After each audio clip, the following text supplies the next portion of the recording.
Yo, what's good, guys? It's your boy Anime Mega Reviews, and I'm back this week with Black Clover Chapter 299 review. But before I get right into the video, I do want to apologize to you guys for last week and again for just this week for not getting the spoiler video out. I was very busy.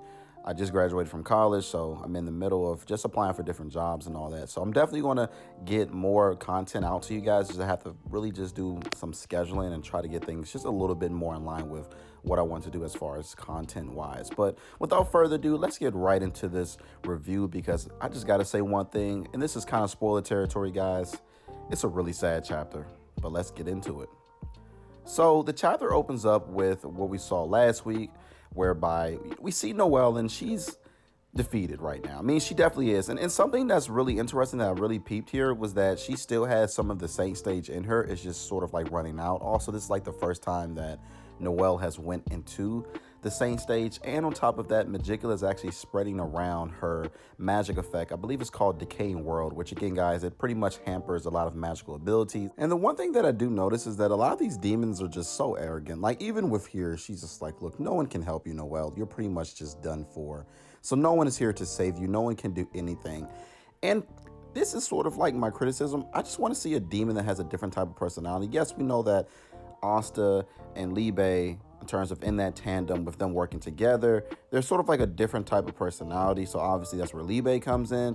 But with Megicula and so far the other demons that we've seen, they're just very arrogant. But going back to the chapter, in this panel, we actually see Gaja. He has this very bad mortal wound, and we see that Lower Pachica, she's been transformed into a demon. And that is when we see Gaja right here. Sort of reminds me of Yami getting in that last stand before he knows, like he just knows for a fact that he's going to die. Like, I'm just going to be honest with you guys. I would be literally shocked if Gaja is alive after this. I believe that he's going to give his life for Lower Pachica. And again, guys, this is just sort of like speculation here, but I just can't see him coming back after this. I know that we've been complaining a lot about a death in Black Clover. Like, we really want a death to mean something. I think that this is like the perfect case. Like, Gaja can go out as a hero.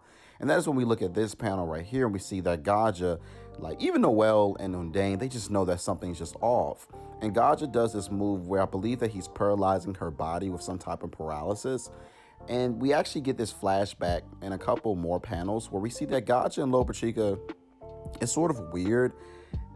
It's like with Gaja, he's a very standoffish character, but he's sort of like that knight in shining armor for Lower Pachica. But he never really confessed to her, and it's doubly just sad that Lower Pachica, even when she does get out of this transformation of being a devil, she's going to see Gaja pretty much like dead, and I don't think that they're ever going to really find out that, hey, they did have feelings for each other. You know, crossing my fingers, but I just don't think that it's going to happen. And again, guys, this is when we get that flashback where all Gaja's purpose is in this Heart Kingdom. Sorry, not in this Heart Kingdom, but his purpose in the Heart Kingdom is just to protect Lower Pachica. And right here, guys, he's going past Lower Pachica, and he's going to use this move. And this move right here, guys, he's going to use every ounce of magic energy in his body, all of the mana, all of this life force, everything, for one final blow. And this blow is going to have to count. Like, it really is going to have to count, because if this blow doesn't do anything to Megicula, it would kind of be all for nothing. And it kind of wouldn't surprise me with Black Clover if it was a situation like that. Like, we're thinking, okay, Megicula, she's defeated. You know, she's in her half form, by the way. Like, Megicula's not even in her full form. And that's when we see the final attack, where we see Megicula's body sort of like disintegrate. And even in this panel, Megicula actually states that her decaying world isn't able to erase this attack. So the one tidbit that I would have to just add in here is that, again, she is not in her full form. So obviously Megicula with her full form is going to be way stronger. However, I don't want Megicula to go out like this. We do want to see a villain that is going to stay around for a very long time in this new arc besides Lucifero, because if this just different demons and devils are coming up from the gates, and then after that they're just getting defeated pretty handedly, it's like, are they just going to continue that cycle until Lucifero comes out, and then Lucifero is going to be around for a very long time? Like, they're going to get defeated in this arc, I just know it. But this interesting part right here is that Noelle still has a little bit of her Saint stage, and she's forming that sword.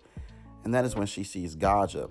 But I will say this, Noelle has a really good plan, is that her plan involves stabbing the heart of Megicula, kind of ending her here. And I'm kind of curious as to see what vulnerabilities does Megicula actually have, because every magic spell has some type of vulnerability. Like, that's just facts in the Black Clover universe. No one is invulnerable. Maybe besides our boy Asta in the future, but for right now, no one is vulnerable. Every magic has a weakness and every form has a weakness. And in this form, with Megicula being in that half stage, she's not as powerful and possibly not as protected. However, in this panel, we see Noelle looking at Gaja, and we see just ash everywhere. Obviously, this is a very powerful magic attack.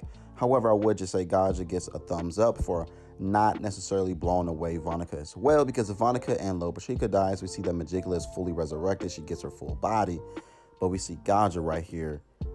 I think he's going. We even see parts of his body just chipping away as well. Yeah, I think this is RIP for Gaja, and his body and the way that it looks kind of reminds me of, I believe it was a couple chapters ago when Nox's family was trying to do that demonic ritual, and the time demon pretty much just erased their body little bit by little bit, or not necessarily little bit by little bit, but just by pieces. Like pretty much their body just would look like when Thanos has snapped the Infinity Stones and people were just like turning to ash like everywhere in that movie. But right here, Gaja doesn't necessarily look too well.